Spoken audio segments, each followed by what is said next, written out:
Thursday, June 15th, our June policy meeting. And Superintendent Magus will be joining us about 4. He's coming from another meeting out at Fond du Lac. So, but we'll get started. And we have 3 policies for first reading.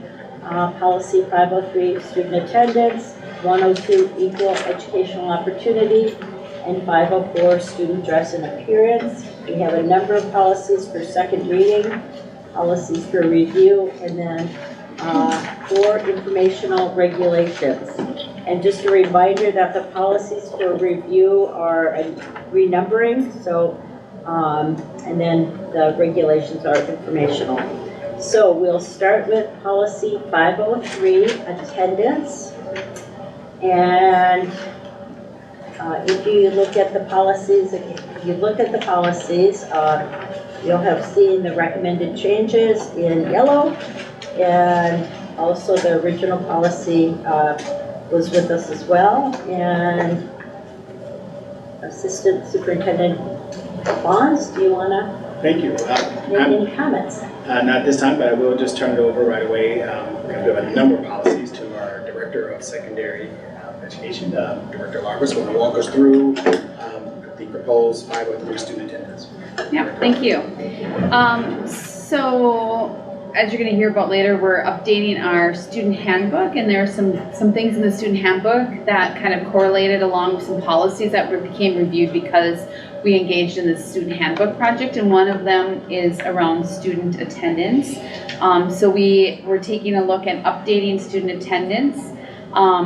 There are some pieces in here that have been added due to mental health.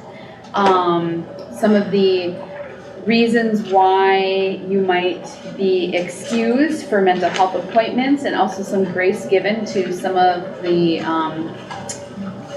absences that maybe are because of treatment that is happening. So giving some grace to students in order for being allowed to make up their work upon returning from maybe some treatment that they are going. So you'll see those reflected in here. You will also see a lot of redlining in our student attendance policy. And the reason why there's so many things that are redlined here is that we actually have a regulation. We've always had a regulation that goes along with our policy. And a lot of the things that are in this policy that are redlined, this is the MSBA policy plus having our mental health additions. But we redline because we put them into the regulation. So some of the things about how they're handled, like the discipline pieces of attendance, are all in that regulation versus being in the actual policy itself. So is the yellow new? The yellow is new, right? I believe the yellow is new. So that would be where we have the mental health additions and anything that wasn't currently in policy. And not always, if they're redlined, is it because they have gone into regulation, but with this one, they have. A lot of them is. So some of the unexcused absences, just to kind of highlight, you'll see number 5 and number 6 are redlined, and that is because in our past policies that we've had historically, we have excused vacations with families. Laura, can you just share what section and number or which page? So it would be, oh my goodness, so on page 4 of 9, where it says unexcused absences, 2, 5, and 6. So I don't know what section that is. 5 on this hard copy. Okay, yeah. Do the sections, I think. Yeah. So we have, like, so some of, like, I was just trying to reiterate kind of what Member Lafleur-Kemp was saying, that those ones are redlined, not because they are in the regulation necessarily, but we've always excused vacations with families as an excused absence, and we've also said that it's important for our students to take those trips to schools and colleges as they are nearing graduation, and so we've excused those absences. Those have not been unexcused absences in our past history. Yes. Okay, I'm totally with you so far. Okay. On right below that, number 7, absences resulting from accumulated unexcused tardies. So I have a couple questions here. I guess the first one would be, what was that number before? It's 3 now, since that's a new number. Absence recount from Or number accumulated 7. right? unexcused tardies. Is that just 3 because we added it in there? I Well, feel like it's always been 3, and I don't know why my computer just shut down on me. Oh, I see. well, maybe that's less important. Did our Yeah. principals and counselors have input on this? Oh, absolutely. Yeah, so principals have looked this over a few times. APs have as well. I know, and so then my question is, how hard and fast are we gonna follow that rule? We have not been. I know, I'm just curious as to, I mean, there's, teachers can be some sticklers on, on tardies, and others may be less sticklers on tardies, and so that's why I'm asking these questions about, who had input on coming up with that number 3, and how do we how are we going to be fair and consistent across, let's just say, buildings and grade levels and student diversity across the district. So, and I appreciate those comments. And so that I always, and in the future, I always will start off with just reminding everyone in the community as well that one of the things that we do is we make sure that our policies are vetted up and down the system. So they are reviewed by all administrators, that include senior leaders, all directors, coordinators, teacher learning equity staff, and principals. They all have an opportunity to review the policy and provide input, for the policy. So I want to make you aware of that. With regards to consistency, one of the things that we're working with with our building leadership teams is having annual reviews, or at least not just annual, ongoing reviews of data, so that we can review data and see how things are faring across the system, and to have great discussions on if one building X has significant numbers of students who are with absences, and while building B doesn't, why is that happening, right? So just trying to do some calibration. So some calibrating is going to be happening, and it does happen at the site level or level of principal meetings. So that's where we have our concern checks and balances. I just see the potential for inconsistency of application to that number, and where does that go from here? I mean, three tardies equals 1 unexcused absences. Okay, so I guess the next question is, what are the repercussions for X number of unexcused absences? So when you go to the regulation, and I know usually you try to keep them separate, which is what I was asking Patty, like, do we talk about them at the same time? Do we talk about them separately? So that's where you get to see some of the repercussions as far as what happens, I believe. Let me look It looks in here. like we redlined a big chunk of that here. Yeah, because that's more in the regulation than it is in the actual policy. So in the regulation, you hear like when the notifications are going to families, like after 3 unexcused and 7 unexcused, that's when they start getting their letters, and that's when we start the process of following that attendance procedures.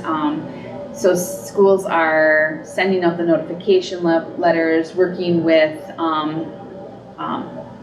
like SARB is what they call it, and I don't even know what SARB stands for, to be honest with you. I know it has to do with an attendance review board, but I know like APs work with the SARB and the court system sometimes to move through those things as well. So that's where you get those letters, and those are all articulated out in our regulation. And to your point, Member Sandel, we really rely on our building principals to work with their staff, especially our teachers, to review data ongoing. And then what I was talking about at the principal level meetings, that's when the directors and others will have conversations on what's happening across the system. Because when there's flags or some discrepancies, we start asking harder questions that would then require those principals where the numbers appear to be out of whack to go back to their sites and have good conversations again with their staff. That's how we try to do some checks and balancing throughout the system. So again, I just, these are those things that can be kind of challenging to kind of be, it's all about fairness and what's right, you know, and I mean, you know, yeah, a lot of our sped students and they have things in their IEP, you know, where their travel times might be different, you know, and they're going to be a minute or two late every day just to get to a class, depending on the building and how they get there. But I think, again, you know, whatever that number is, 3 or whatever, I hope that the default is to putting these students into our MTSS programs or all those other support programs to help them, you know, to help them to get to class on time and help them, you know, recognize that, you know, this, to, you know, be habitually late, there's a cost there to their education, and let's let it go to see where we end up with this. So a lot of our schools are doing restorative conversations and attendance contracts and having those in the meetings.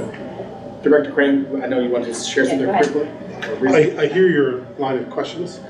20 years ago, we used to implement 15-day drops pretty regularly, and now IEP teams, gen ed students as well, we want to keep kids in seats. So we will continue to negotiate no matter what threshold level kids have met to say, let's continue to keep you in school. Much different from years past. So we do a good job of that now.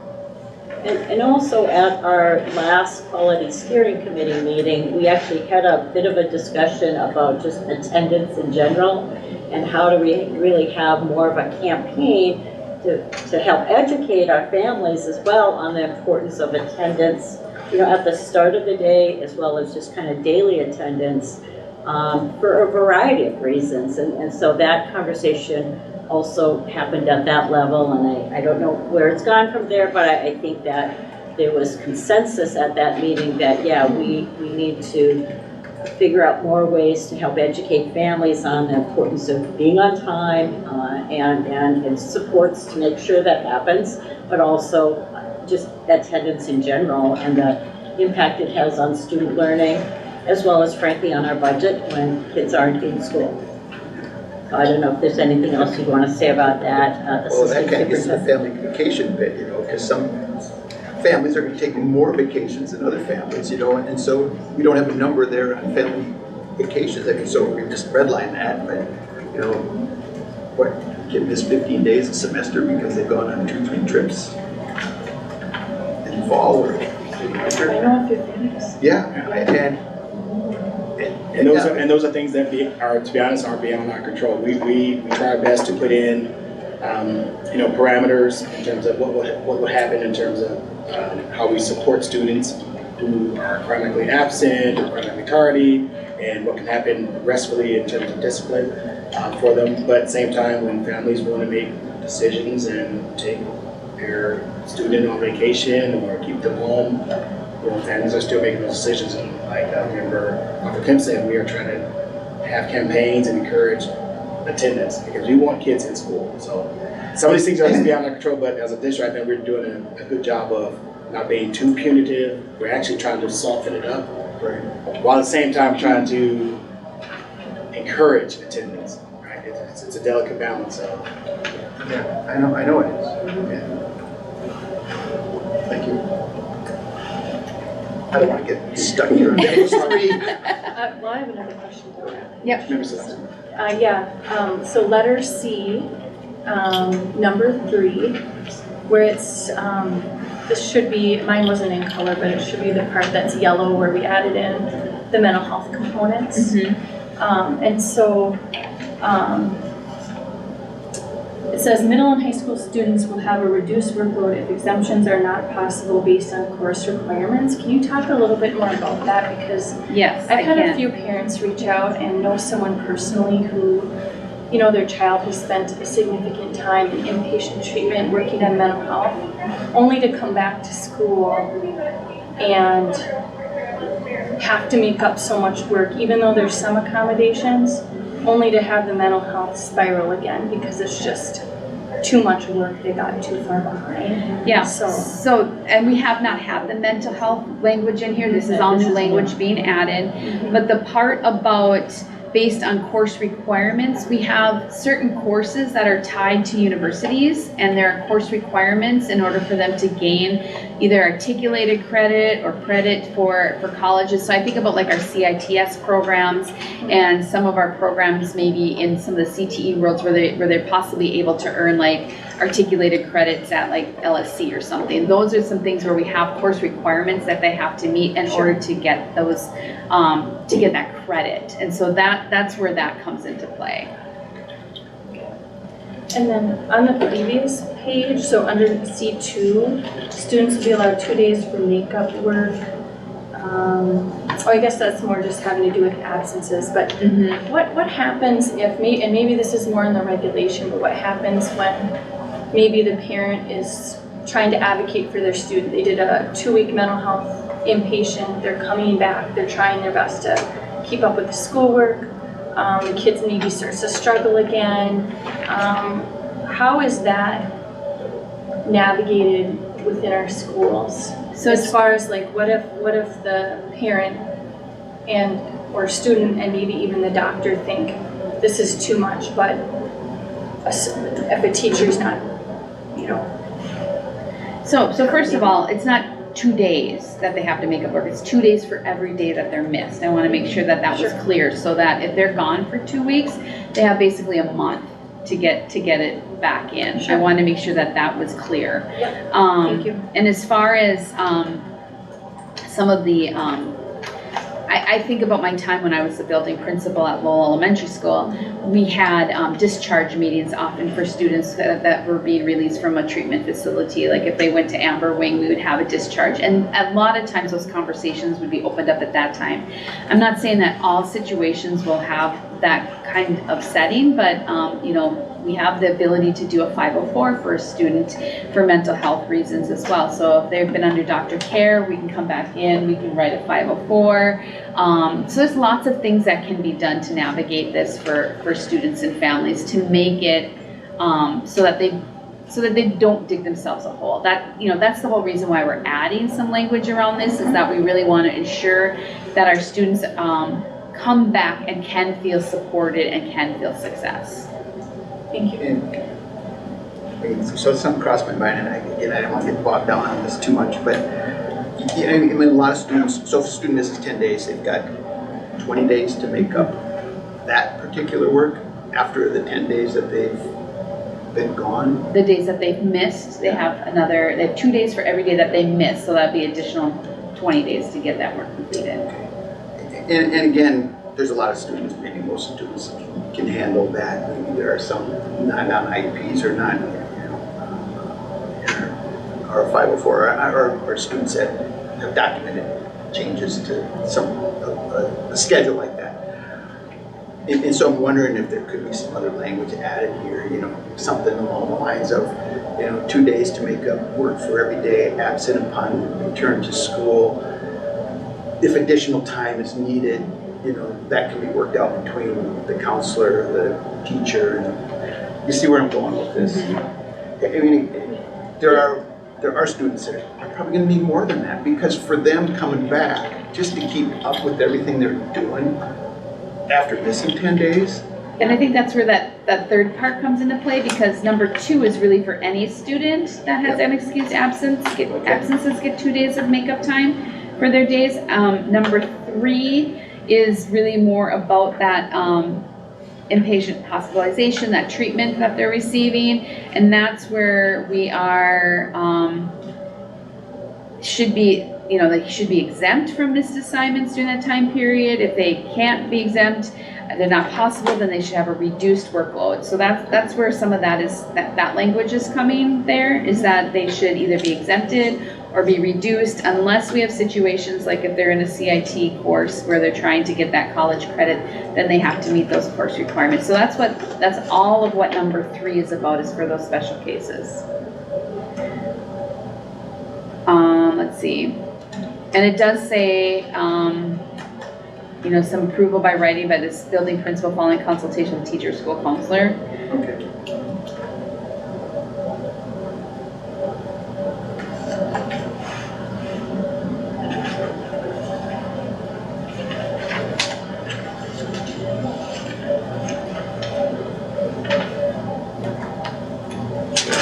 any other questions on the student attendance? Yes, I have one more.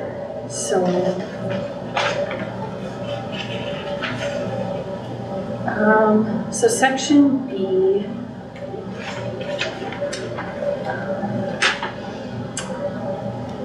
and then the little b, or excused absences, the little b, and then 6. So religious instruction not to exceed 3 hours in any week. So I'm noting that there. But then as I was flipping through, then it got to the section 3, religious observance accommodation, reasonable efforts that we made by the school district to accommodate any student who wishes to be excused from a curricular activity for religious observance. Requests for accommodations should be directed to the building principal. I guess at my first reading, I just thought it was a little vague and maybe conflicted with the 3 hours. Can you just share a little bit more about how those two fit together for me? Yeah, I don't know if you were in one of those schools that when you were a kid, everybody left on Wednesday afternoon to go to school. That's the kind of situation I was in, where I was going to school, like, why am I still here? And everybody else left, you know? Never really kind of understood it as a kid. But so there's that, where there are some times, and I don't know if we have any schools here that are even currently doing this, but this is an MSBA policy that we're looking at, and we're adapting a few pieces to it, but that is in the MSBA policy. I do not know if that's a statutory requirement, but I know that at the very front page it says provisions in this policy substantially reflect statutory requirements. So if we were going to remove that, I would want to double check first to see if there's any statutory requirements regarding religious instruction. But the difference there is going to another site and getting religious instruction could not be more than 3 hours in a week. We want our kids to be in school. So that's more instruction.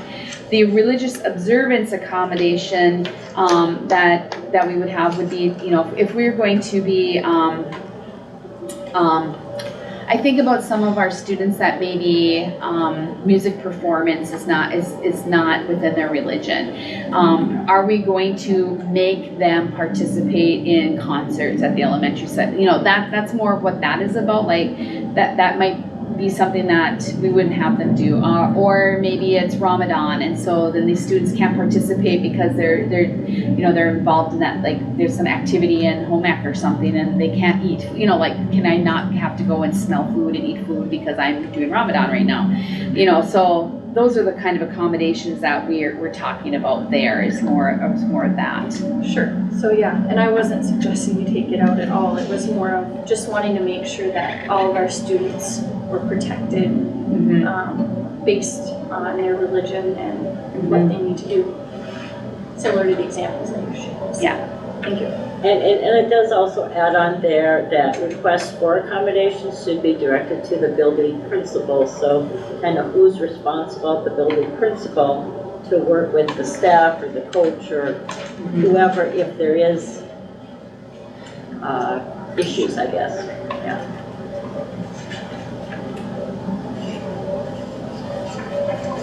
Any other questions on the student attendance? And just, you know, a reminder again, like all of our policies that aren't new, the last time this was adopted was in 2016, so this was a review based on that year, and I think a very thoughtful review, so thank you so much. And then there may be some questions when we go over the regulation that we go back to this, but in kind of keeping with our practice, we'll go through the policy first and then go back if we need to. Okay, so the second policy for first reading is the Equal Educational Opportunity Policy. And are you gonna present on that too, Jen? I sure can. You know, this is updating. This is an update, so there's some additional pieces in there. I'm not sure. Where'd she go? Patty. She just I'm moved. sorry. That's okay. I'm not sure what the difference is between yellow and red in adding it in. Yeah, So So red is what MSBA had and yellow is what we added as a district. Okay, thank you for that clarification. So that's what I was wondering. I felt like the red part was coming from the MSBA recommendations of adding this in. You'll notice that we had a harassment identified if you looked at section 2, part B, but we didn't have discrimination included in there. So to me, it looks like they were adding some pieces about discrimination, which follows through then on number C, and then again, more harassment and discrimination regarding sexual harassment and discrimination, and number D. So this is updating due to other policies, as you can see that they're referred in here, policy 521 and 522 for C and D, and having policy 413 in B. So they're articulating which policies these are connected to as well. And then you can see up at the top, you know, we're really just adding in actual or perceived race. We're adding some of those different classes that we wanted to call out specifically instead of just leaving it more general. And then we do have our own policy 103 about how to do complaints, which is that yellow section there at the end, which articulates then who to contact if you have a complaint.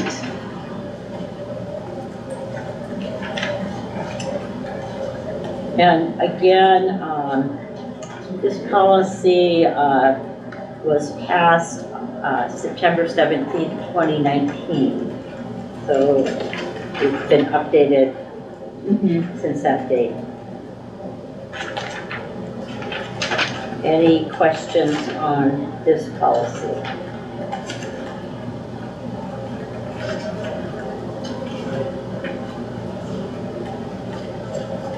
It's a little more straightforward. It's good additions. Yeah. Covered And all our good bases. references Covering to, more, yeah, Cover all our bases, that's Covering- what we need. yeah. good references to other policies. That was important. Okay, and then the next policy is student dress and appearance policy 504. And I just want to make a note that the copy that is on board book is incorrect. I was just notified that a little bit ago. So I put a revised copy on board book below all the rest, and then I printed off the correct copy for all of you here. The part that was incorrect was the highlighted area at D. The verbiage that was included is not the correct verbiage. We wanted it to match the regulation, and so this one has the correct For For equal education? 504. Student dress and Oh, appearance. dress code, 504, okay, dress code. D. Thank you. oh, And then when I printed it, for whatever reason, the printer didn't print it in color, but you can tell it's an addition. so put correct on the top of what she just handed you. Thank you. And so to be clear, we are not discussing proposed policy 102, we're discussing, which was handed to us, a copy for 504 student dress and appearance. And if you'd like to see it on board book, it's called revised. And this is a replacement policy, and we are deleting policy 5100, which was, the most recent adoption was done in 6/20 of 95. There's a team of individuals, again, who reviewed this policy, and Dale Wellens was one of those individuals, and she's going to share some of the information related to this policy, 504. 504. So Jake Laurent worked with the Golds group at Dunfeld, and what's the East group? Yeah, so he worked with their student leadership group. So Point of View is at East, and then Gold's, I can't remember what it Yeah, stands is for, at but the Dunfeld. POV group at East and the Gold's group at Denfeld. So we first pulled up the MSBA policy.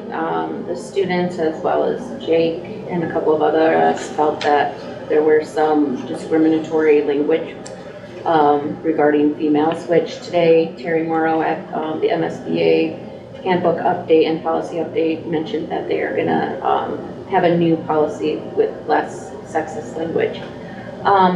So one thing that we took out of the MSBA is the skimpy shorts, tank tops, so you can see that crossed off. The regulation goes more into detail about what the what's acceptable and what's not acceptable, so when we get to that, we can discuss that. The big thing that we are changing, this was different depending on which side of the city you were going to school, but headwear, hats will be allowed to be worn during school as long as they comply with other district policies and will not interfere with the learning environment or obscure their face or ears, unless it's for a religious observance. So, So, I mean, fine with hats during a regular class period or whatever. I think most of these students, though, during testing, especially if they're doing any of the standardized testing, you know, they're not going to allow it there. It doesn't matter whether it's ACT, SAT. And I think our teachers should be allowed to ask all students to remove hats during testing. And so again, has our staff had input on that? I would think there would be some concern there amongst some staff. I mean, especially, There's a lot of concern, and this Yeah. is one of the areas that is a little bit more controversial, is the headwear. There are a lot of students who, through our student groups, really wanted to be able to wear their hats, to wear hoods, to cover their hair, to do that. And that wasn't necessarily the opinion of some of our staff. But you know, we've had lots and lots of conversations, and a decision was made that we would be allowing it as long as it was not interfering with the instruction of the day. And so if it's interfering with the instruction of the day, so when you think about a testing situation, that could be a potential interference that the teachers could then ask for them to be removed. that's correct. so, and hoods in the past have been worn to hide earbuds. And Yep. And we've heard a lot of concerning complaints about cell phone use. Yep, during and the we school have- day, during That's a class different time. policy. Students. That's a different policy, and there were changes made, and it's in the new student handbook, so we can talk about that at the cow. But hoods, the reason why hoods are not mentioned in here is that many of our MTSS support staff have said that a hood is a comfort for some students who have gone through trauma. And another reason for headwear, like being able to wear a hood or a hat, is also there are a lot of students that may have not been able to access a shower. And this is a way of being able to cover up their hair to show that it hasn't been washed. And again, this is one of our policies that has a corresponding regulation that I'm going to share a little bit, that we're going to share a little bit later on as well. So, The questions and There's more there. are appreciated, and as I forget who shared, there was a divide. You know, some schools say yes, allow students. Some schools say they want them restricted. As a district, we are moving towards making sure there is consistency across our sites when it comes to policies and practices. So we are letting on allowing this to happen. So just wanted to make sure that was clear as well. So you might hear perspectives that's differ than what's here, but we're trying to make sure that we are consistent across our schools when it comes to policies and practices. Again, I get the comfort and I get the shower and the hair bit for a lot of students too. You know, and again, for in most circumstances, everyday classroom situations, it shouldn't be an issue. But our staff going to be allowed to say, hey, can you pull your hood down so I can make sure you don't have earbuds, so you're hearing me talk to you, or so that you're following along with the lesson today. I mean, I don't know what's going to be in the other sections here. That in the cover that. regulation, we do say that staff may direct our students to remove their headwear if needed, if it's a disturbance or a problem. Member Sosowski, your hand was up. Yeah, no, I was just gonna say I really appreciate a majority of these changes, especially removing the sexist language. I'm assuming we'll take a look at what MSBA comes out with when they do their revisions to remove some of that language. And we'll compare it to see if there's anything that we need to make adjustments or not.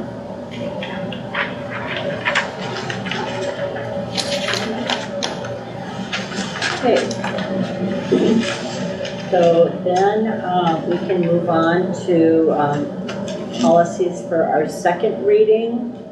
And the first one we had was a community education policy. And this was the first policy, a new policy, and the addition is highlighted from model policy in outreach and collaboration with the whole Duluth community could be equitable and ongoing. I don't believe in my notes that there was anything in addition in our conversation from our first reading. That's correct. I'm not aware of any changes. Looking over my notes too as we're talking. Okay, anything else?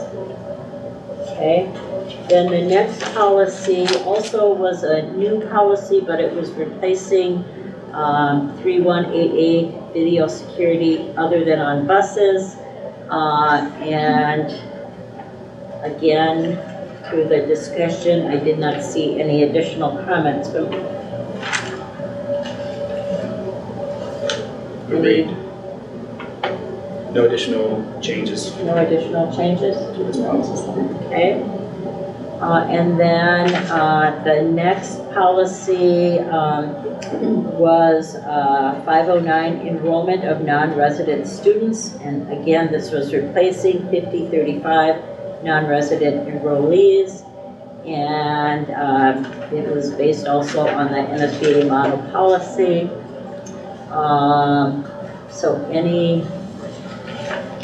I did not have anything else, any changes from the staff level? No changes. Remember last month we had a lot of policies that we went through. Okay, then the next one was policy 532, use of peace officers and crisis teams to remove students with IEPs from school grounds. And this is again a mandatory policy. And Jason, did you have additional things you would want to say on this? Remind me, is this second reading already on this one? Yes, this is the second reading. Yeah, I talked about that this, not only police officers, but we have restricted procedures. We train our special education employees and others in nonviolent crisis intervention training, and it is mandatory that we have to have this policy. The district has been doing a nice job training our staff, and when we have violations of inappropriate use, we provide additional training and or consequences for employees who are not doing things correctly. Unless there's questions, I didn't need to re-present any more information. Thank you for asking. And again, this was adopted the last time in 2016, but again, it's one of our mandatory policies. The next one, E, was 514, the bullying prohibition policy, and again, this is also a mandatory policy. And in the first reading, Jake Laurent had presented, and there were quite a few language changes with this policy.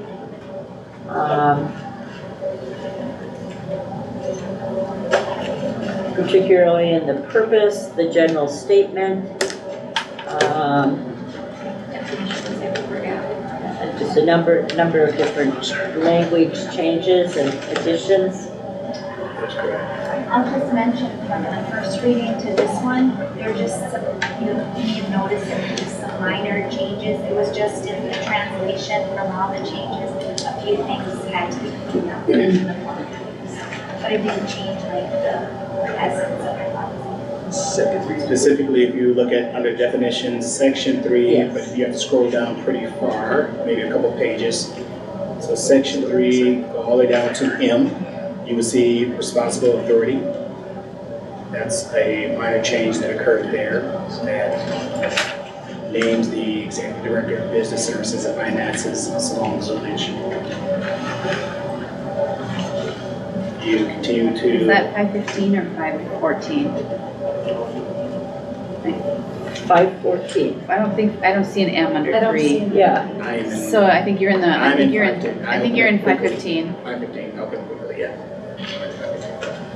Hang on to that one. So 514. Thank you.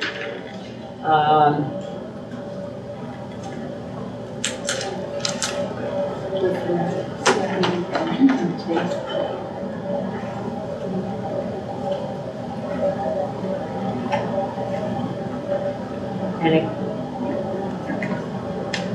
Do you want me to point out just where? Go ahead. What section? Said if you want me to just point out, so one of the things we did is we took out where it refers to the specific policy in there, because we're gonna be updating the discipline policy, so it says discipline policy, but we didn't put the number in there yet, because we don't have to do MSBA either. And then on page 4 of 11H, we just needed to add the definition of what a student was. Student means a student enrolled in public schools.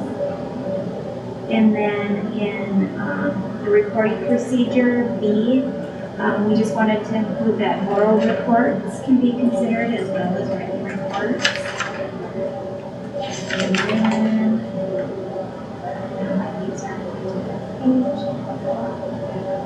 and then on page 5, letter D, we were just missing some words, so they're in green, we just put those in, and that was it. So it wasn't really a change to a policy, it was just noticing, converting from the different,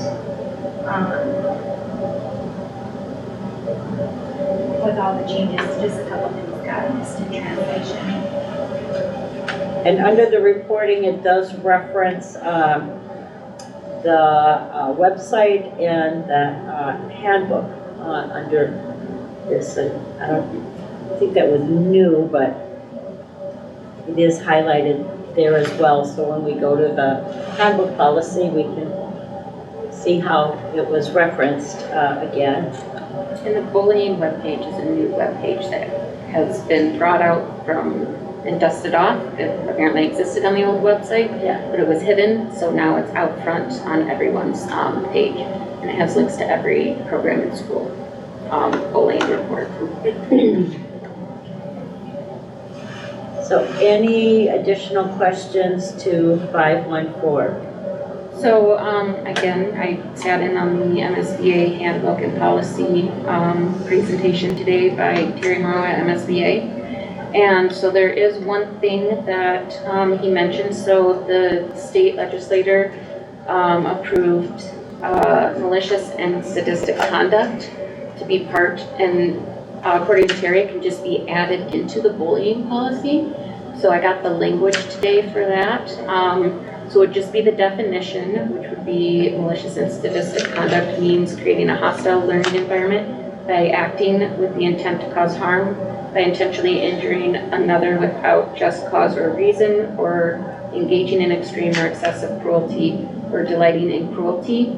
And then the other language would say that malicious and sadistic conduct is prohibited involving race, gender, religion, sexual harassment, sexual orientation, and sexual exploitation under Minnesota State Statute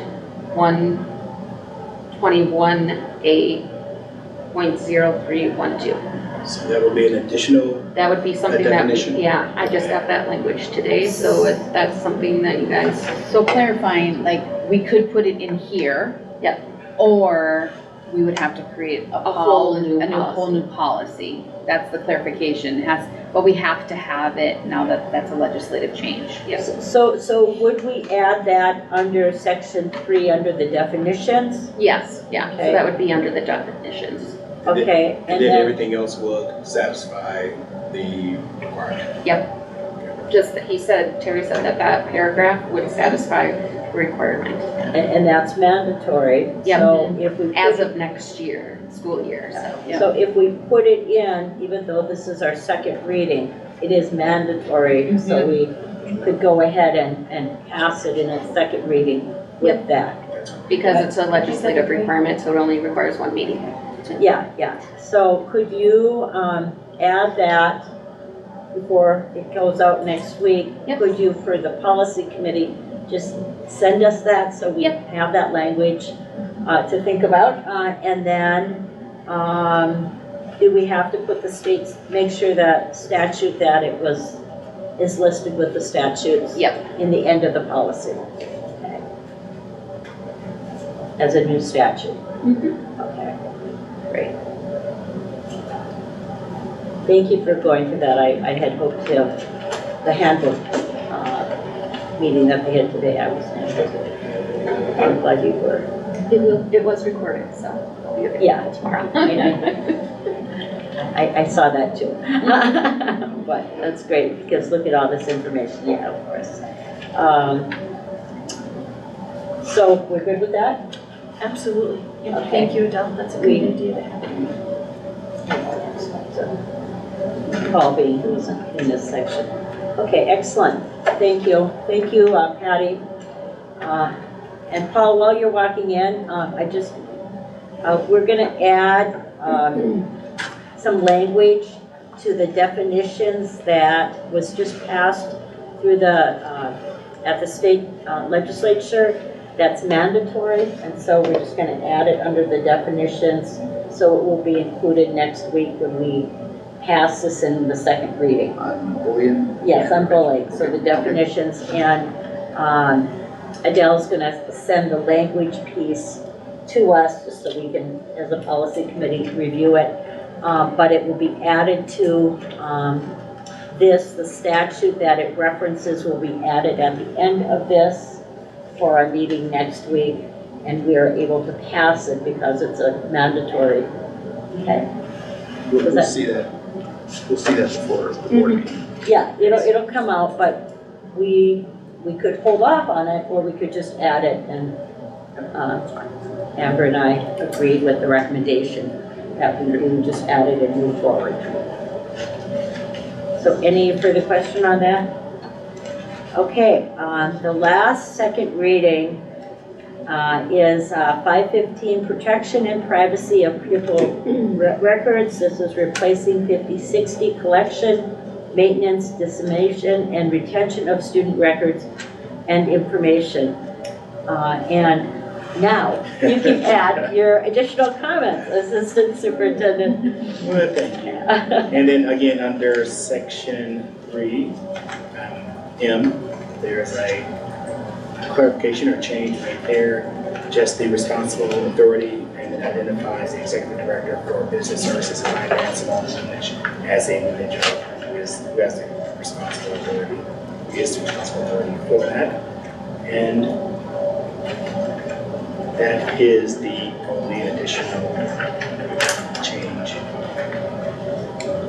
for this policy, for this agreement.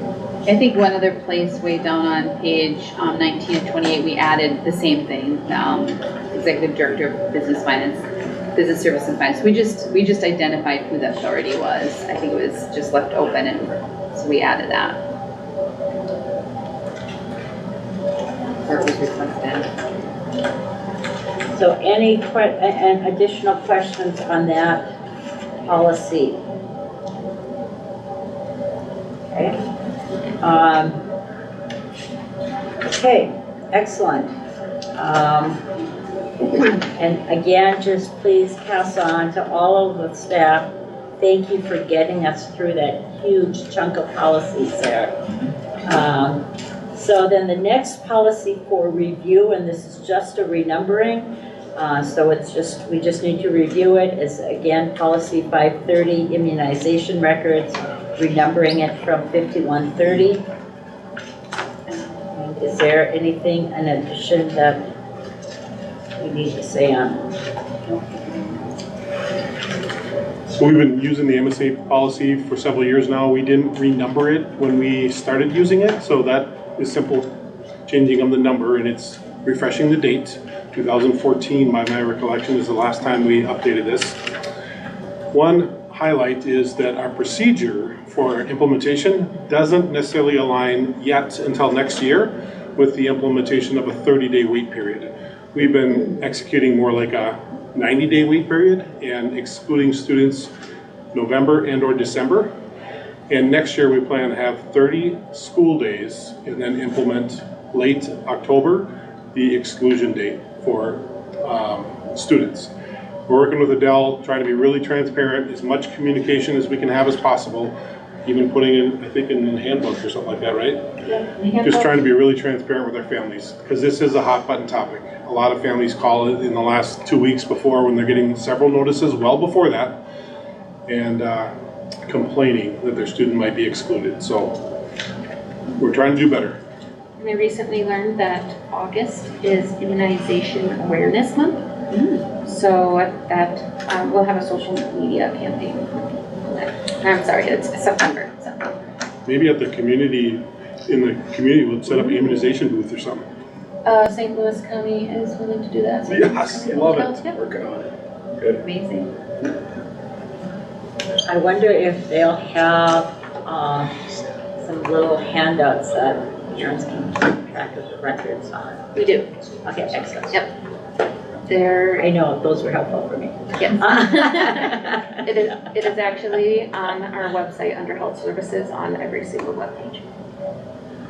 And the organizations that provide immunizations have to report to what's called MIC, Minnesota Immunization System Center, and we can access the information on there, so we can look up information for the parents if they just tell us that their children have been immunized. So there were a couple changes under the requirements that were in red in the 530, where they added like an advanced practice registered nurse, a physician's assistant. Where did those changes come from? MSBA. And From MSBA. recommended from Crystal Oker as well. Oh, Just kind of relaxing the language of, there's a lot of places where people get immunizations now. It doesn't have to be from your doctor. So Crystal was in. Crystal was involved, yep. Our whole nurse team reviewed the policy as well. Excellent. Thank you, Jason. Any other questions on that one? Just the policy doesn't define what the required immunizations are.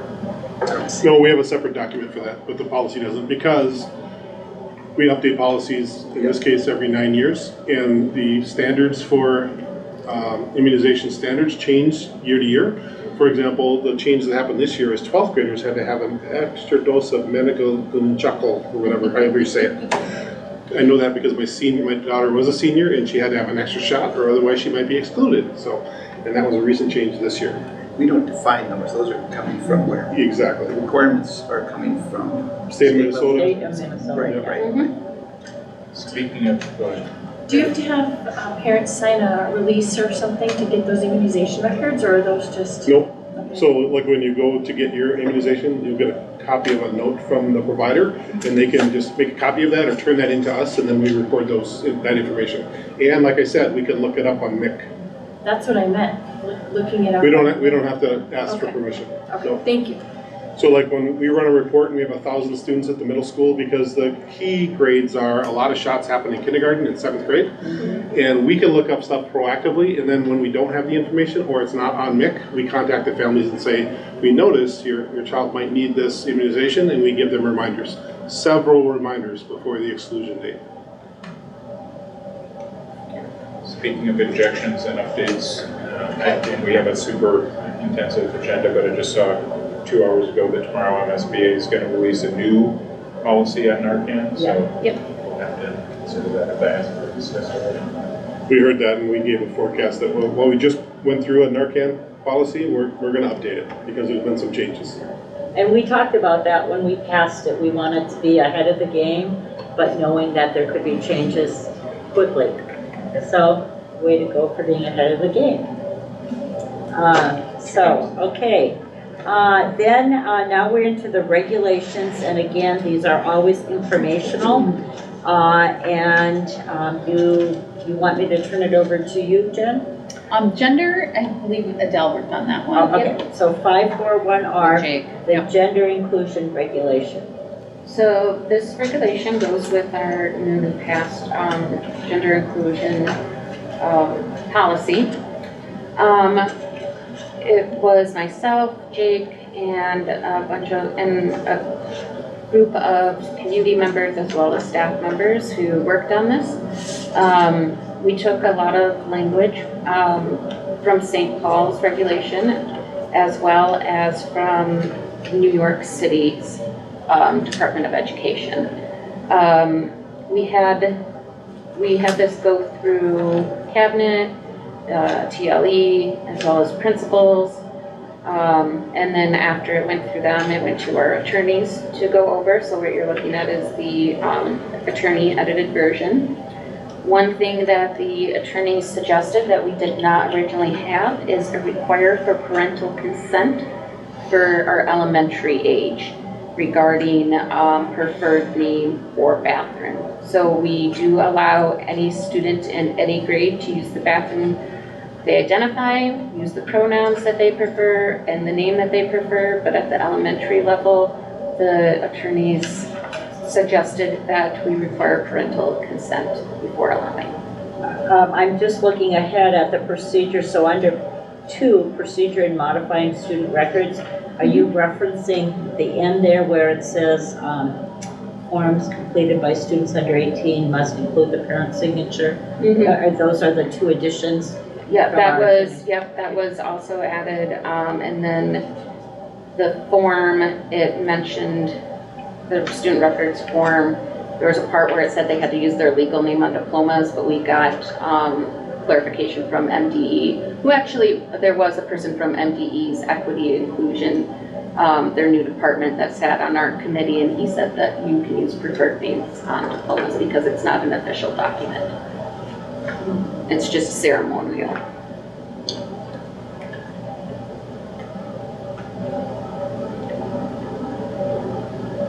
And the attorney's recommendation on having parental permission for elementary was in line with other progressive districts around the state. So had we not had the parental permission at elementary, we would have been the outlier, the single outlier as far as being a district that allowed students to change gender and name preference. So we thought that it was good at this point to be pioneering and vanguard in what we're doing for other districts, but not really on everybody else. They also said that if we didn't require consent at the elementary age, we could open ourselves up for a lawsuit. This is a MSBA. No, MSBA does not have a model policy or a model regulation regarding gender inclusion.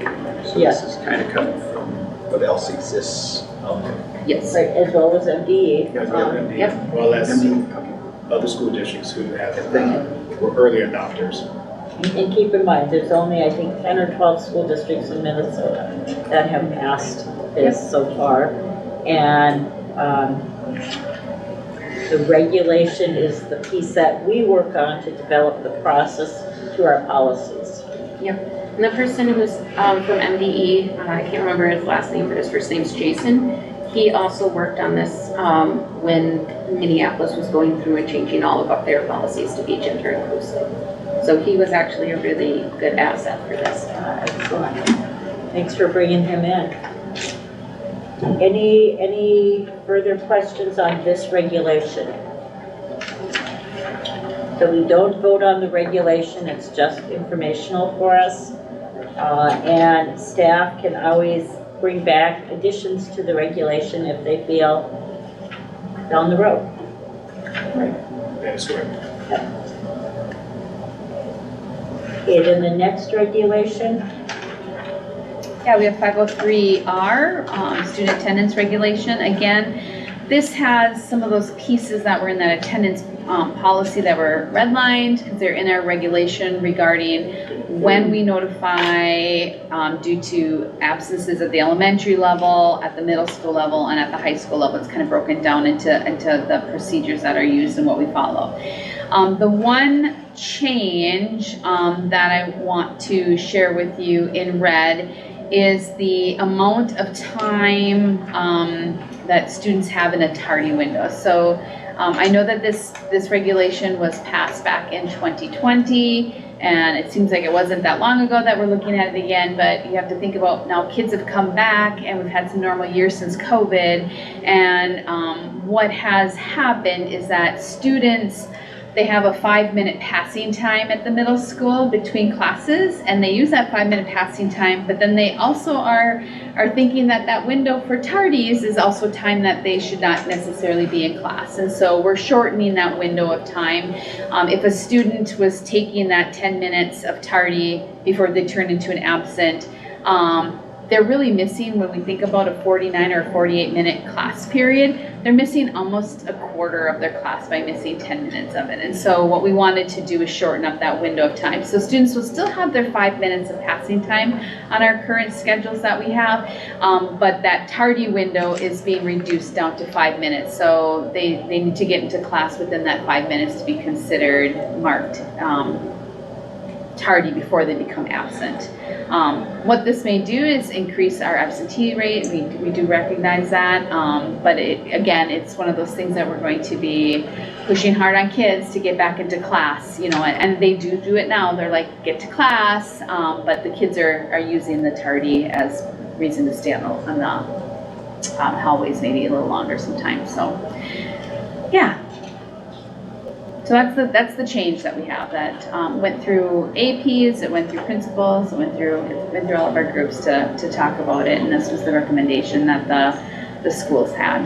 No changes at the elementary level. Student groups, yeah, they didn't like it, but they're They had a chance to provide feedback. Yes. Principals worked with some students from their student groups. Any questions on the 503 student attendance? Additional questions? Okay, then we'll move on to 504 student dress and appearance regulation. Again, this one is going along with our student dress policy. This one, Jake worked really hard with that POV group and the Golds group to really define the language around it. So you'll see, the students agreed to what the values were of school. They really felt like that was still something that they valued in our regulation. But they were really wanting to define more about what was being allowed. And so that's where you'll see the things about your midriff showing. Like, it used to be your lower midriff couldn't be showing. Students felt like a lot of the language in here was sexist. We reduced some of that sexist language. We changed that language around headwear, and that same language is now reflected in our policy. There still is some things that are not, it was the not, what they could not wear. One of the things was outerwear was defined as being something that we could wear. We had lots of discussion around that. I wear a jean jacket at least once a week. This is considered outerwear. So we really had that conversation around it needing to be like that bulky outerwear. There's oftentimes when kids are cold in certain spaces of the school and they want to throw on a lighter jacket or something. So we had lots of conversations regarding that, and students did give a lot of input into this policy as well. It goes along with some of our stuff about freedom of speech, the objectable or political type of language is also identified in here too, so it follows along with our policy. And to your question, Paul, from earlier, if you look under number 3, the second bullet, it says staff may direct students to remove headwear that causes a disturbance or problems which interrupt an event, activity, or the process to the learning environment. So, Did anything change under the last section there about students who are in violation of the dress code? Yeah, what was that change? I think it was, They don't require sending kids home. that was the change, because originally it said students would be sent home if they were in violation. and now they can go home and change, but we expect them to come back. We're not just sending you home for the day. I believe that was just a shift in the language. This one I am actually very familiar with as a parent. I was in the parking lot once bringing clothes to one of my children. Same. She was, or they were lucky, they caught me at home. Okay, I can admit, my own daughter walked, she was sent to the dance in middle school dressed one way. Dad showed up to pick her up. I saw somebody pass me. Yeah, here's my daughter. Not looking the same. I did hear another story once of a student, doesn't matter if it was boy or girl, but went for school picture day in one outfit and their pictures came out different. So I don't know about that one, but That's right. anyways, it sounds like just a lot of really thoughtful conversation around the dress code, and really appreciate that you got student input from it as well. And I do want to comment on Jake's behalf that he said some of the most powerful work that he's done this year is when he has engaged with our student groups, and I just want to acknowledge that our students are very insightful in this district and are and they do what is right, and so I just want to highlight that out and call that out publicly. I think it also aligns with the work we're trying to do, engaging and thinking about our students' desired daily experiences, as well as when we think about our 3 district directions, our second one, which is advancing equity. I think all of these are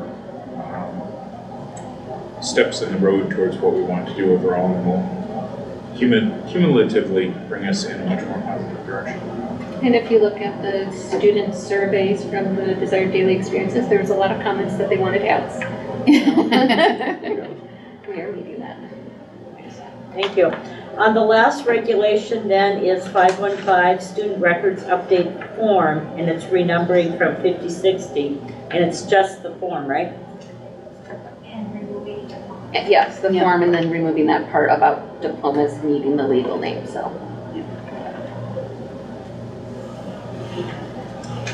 And so any questions on the form? Did you note on the bottom, it does say building secretary adds flag and pronouns to student record systems? Actually now we have a drop-down menu in Infinite Campus for pronouns. So it's also found, there's the flag and then there's a drop-down menu as well. Adele said web connection right there, says T admin. Yep. That's right. Yep, that's right. Are students able to change that on the drop-down menu then? They would have to fill out this form and then it would be changed through the process. So someone within our district would change it? Yes. On the drop-down menu? Yep. It's not going to be there for youth No. to do? I think they're still working on a lot of the coding. Sure. And then right now, they're still working on the coding for gender, because there's one part of IC that has to have female, male because of reporting requirements to the state, and which are really set by the federal government. Sure. And then there's another part that Danielle has been working on to get for preferred gender that includes non-binary. Because obviously in the state, you can get a driver's license that says you're non-binary, Sure. but you still have to have the male or female legally selected. I was just thinking of youth who may be gender fluid and it changes. So it would be a little cumbersome for someone like that to change. And obviously our technology isn't there yet, but it would be nice to work toward that for a student to be able to change that.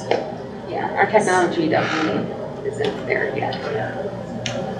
I do like the language though that's in the box that hopefully helps students think about the changes and the process in doing changes. So there's kind of a check, if you will, for the students. So, And then this isn't the MSBA form. The MSBA form, we felt ours was way more comprehensive than the MSBA form, so.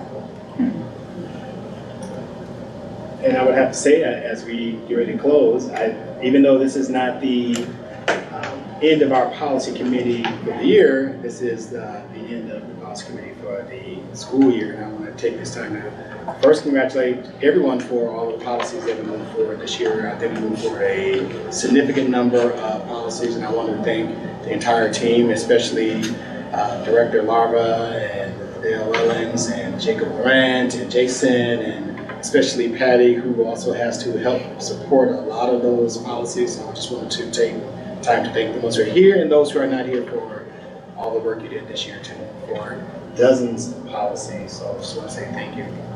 Thank you. And we are going to traditionally, either in June or July, we kind of reviewed our year. And so we'll do that in July. And just to be able to get a good sense of the incredible work that we have done, particularly this year. And so we'll have that little longer update in our policy meeting. And yeah, I just also agree. A lot of great work by our staff in bringing these policies forward and doing all of the homework the legal homework, as well as pulling together different staff to help review these policies. So thank you. Paul. Thank you, everybody. And when do our handbooks go to print? I'm assuming again our changes are Wednesday. Wednesday. So these changes will be in the handbook. The changes are already in the handbook. So we will be reviewing that in a couple short minutes here. So anything else then? I just wanted to say thank you to the group as well, and also to note that we have a 3-year board plan. Our operational plan is forward, and in that plan, we called out that we want to review at least a quarter of our policies each year, and I think we've exceeded that at this point. So thanks to the board and the committee, as well as everybody involved. We'll be back. We just found out 30 of them are going to get changed due to the legislative changes, so we'll be back. Yeah, and just a reminder, yeah, that we will be hearing from NSBA Over the next couple of both in weeks. the next couple of weeks, but also by August 1st of any changes that are required by state statute and that. So we will get that listing as well. So, hey, thank you. We're going to wrap up this meeting. Take a couple minutes before we start our next meeting to transition. So, thank you. Thank you.